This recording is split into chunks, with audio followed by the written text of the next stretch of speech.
Hola, mi nombre es Efraín Burgos Campos. Les voy a hablar sobre la infancia y adolescencia de los tiempos de socialización sometido a constricciones múltiples, de Bernard Leyre.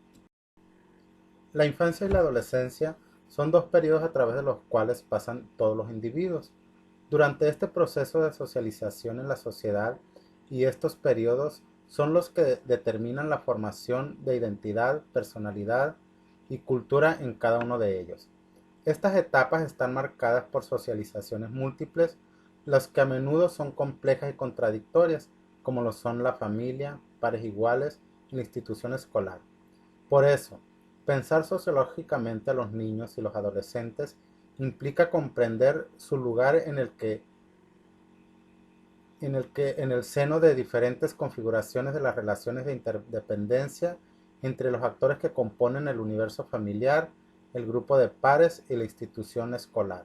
en vez de querer ubicarlos a partir de las prácticas mediante las cuales se distinguen los adultos, los padres y los profesores. La personalidad cultural del niño y el adolescente, así como sus preferencias y prácticas, acciones y reacciones, no son comprensibles fuera de las relaciones sociales entre él y los demás miembros del ambiente social en el que se desenvuelve.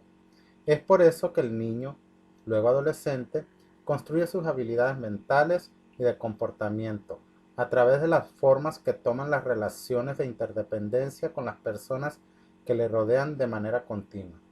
Pero no siempre reproduce todas las maneras de actuar de su entorno, sino que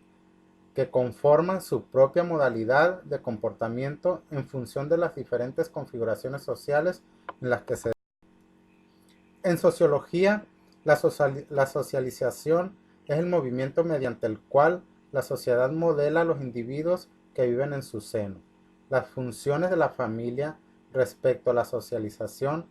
está cada vez más relacionada con algunos aspectos o funciones de la socialización. Es importante recalcar que después de la familia, la escuela y la influencia de grupos de pares es el agente socializador más importante de los niños y adolescentes. Considerando los individuos como punto de partida, la socialización es el proceso por el cual un ser biológico se transforma en un ser social, producto de una sociedad determinada. Como las diferentes etapas de socialización en la vida de un individuo no son equivalentes, la sociología diferencia los tiempos y los marcos de la socialización, separando los periodos de socialización en primarios, que esencialmente es familiar, ya que el niño se incorpora en una dependencia socioafectiva externa de los adultos que lo rodean, y secundarios, que son escuelas y grupos de pares, universos profesionales, instituciones políticas, religiosas, culturales, deportivas, etc. La, la distinción entre la socialización primaria y la secundaria presenta el problema de que conduce a representarse la trayectoria individual como un paso desde el universo familiar homogéneo, formando las estructuras mentales y comportamentales más fundamentales a los múltiples universos sociales que frecuenta un ser social ya constituido y que resiste a las fuerzas tendentes a modificarles. Pero en la realidad, esta distinción se contradice, ya que la homogeneidad del universo familiar se presupone con demasiada frecuencia, pero poco se demuestra. La heterogeneidad, ya sea relativa o, o lleve a las contradicciones a los conflictos más agravados, está siempre presente en el núcleo familiar. Por otra parte, la sucesión de primario a secundario de la acción socializadora es puesta en tela de juicio debido a que esta sucesión es cada vez más precoz debido a la influencia de las nodrizas, guarderías o escuelas infantiles.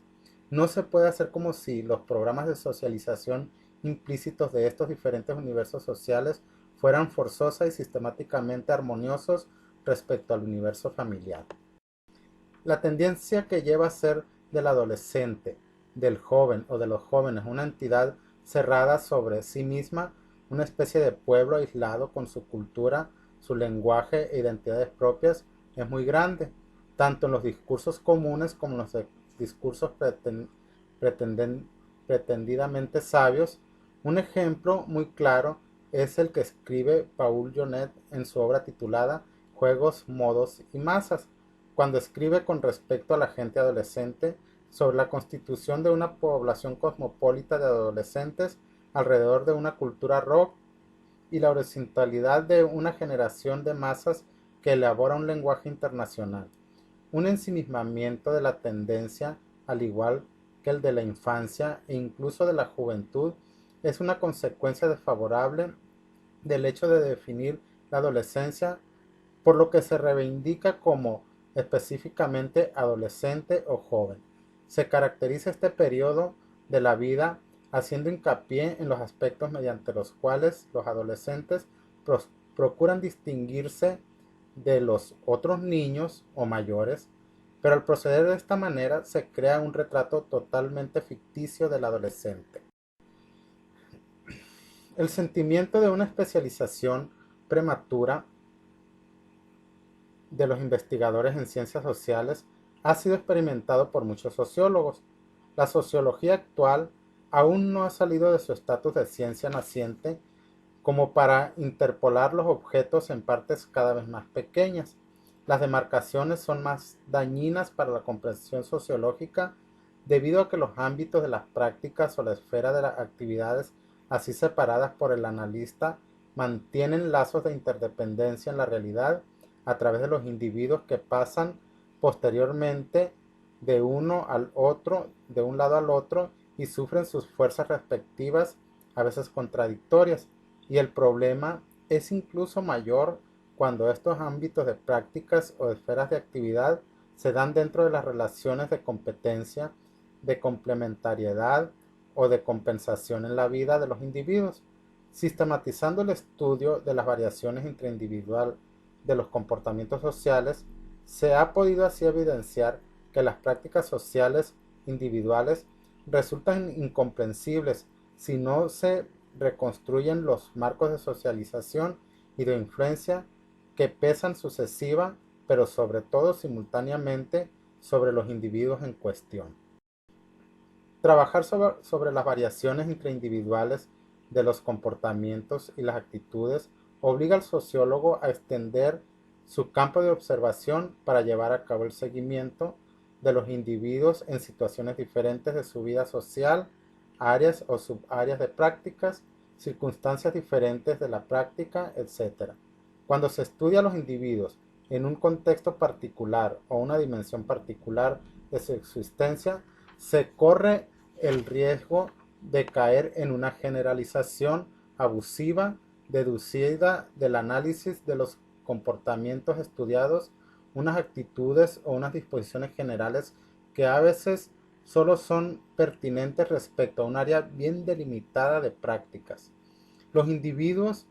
la división científica del trabajo, invita a los sociólogos a estudiar las prácticas de los individuos en un solo ámbito. Se destaca el retrato de actuar como padre o cónyuge, como deportista o creyente, como lector o elector, pero las investigaciones que sistematizan las interrogantes y hacen el seguimiento de los mismos actores en una serie relativamente amplia de contextos son inexistentes. Si el funcionamiento global del mundo social no es indiferente al hecho de que son los mismos individuos que actúan, piensan y sienten en contextos muy diferentes de la vida social, que viven las contradicciones de estos, pasando constantemente de un universo o de un subuniverso a otro, es por lo tanto importante que el sociólogo salga del conflicto de la hiperespecialización para dirigir su mirada comparativa hacia un abanico más amplio de prácticas y de... Para concluir, la socialización primaria y las primeras etapas de socialización secundarias son momentos constitutivos de las primeras disposiciones mentales y comportamentales que van a marcar a los individuos de forma duradera. Estamos ante un tiempo de socializaciones múltiples en el cual se hace sentir la influencia conjunta de la familia, del grupo de pares y de institución escolar. Pensar sociológicamente a los niños y a los adolescentes requiere comprender su lugar en el seno de los diferentes contextos familiares, amistosos y escolar, y no definirles a partir de lo que llamamos la cultura juvenil, tomando como punto de partida la pluralidad de los marcos de socialización en los que evolucionan los niños y los adolescentes. Si el sociólogo separa en exceso los problemas para la oportunidad de alcanzar lo que constituye la especificidad de las situaciones infantiles o adolescentes. Por su atención, gracias.